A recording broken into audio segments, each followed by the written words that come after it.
Hello and welcome to the Money Marketing Podcast. I'm Kimberly Dondo, Digital Content Manager.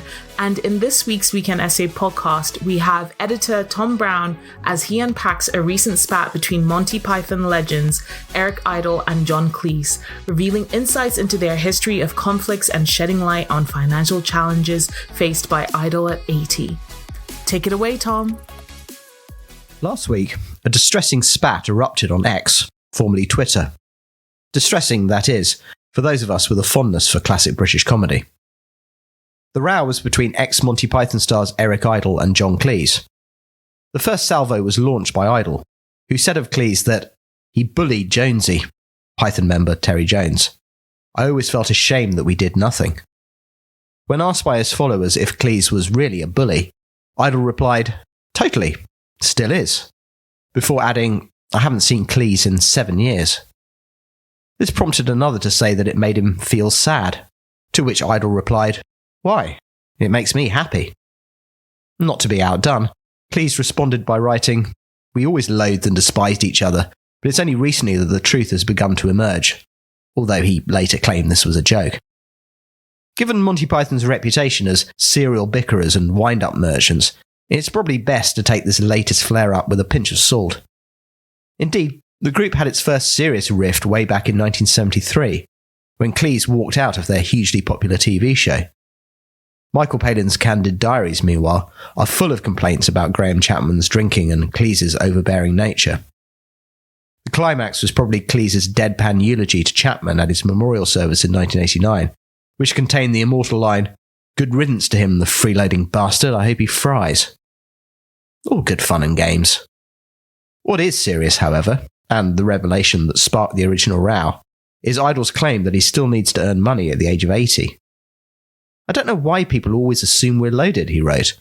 "I have to work for my living. Not easy at this age." Such a statement is unlikely to reassure those already reeling from the report earlier this month that the state pension age should rise to 71 by 2050 to maintain the status quo of workers per retiree. After all, you might reasonably ask, if Eric Idle is having to work at 80, what does that mean for me? So, how has this happened? In the same tweet, Idle wrote, "Python is a disaster," while dismissing Spamalot as something that made money 20 years ago. Given that Spamalot, the stage version of Monty Python and the Holy Grail, and the creative brainchild of Idle and musician John Duprez, made over $175 million in its initial run, that's a lot of money to get through in 20 years. Nor is that all. The show has been revived numerous times since, and is currently playing on Broadway and in London. Even without that little side hustle, what about all the cash generated by Monty Python? Lest we forget, we're talking about one of the most successful comedy acts in history, a group often dubbed the Beatles of comedy.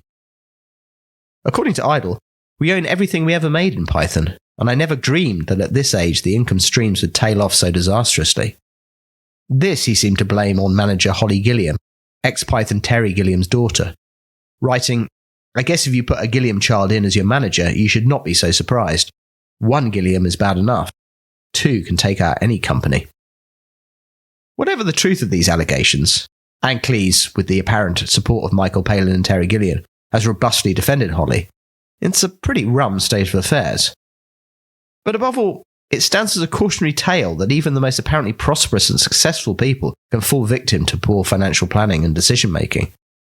Although Idle's own arrangements are a matter of speculation, millionaires tend to go bust for the same reasons as anyone else: mismanagement, bad investments, and losing a primary stream of income. The money generated by Spamalot, for example, may well have been affected by the case brought in 2013 by Mark Forstater, producer of Monty Python and the Holy Grail, over unpaid royalties, which Forstater won.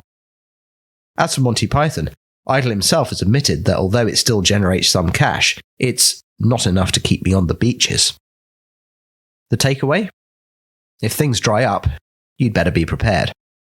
While nobody expects the Spanish Inquisition, with the right planning, financial problems should be easier to anticipate.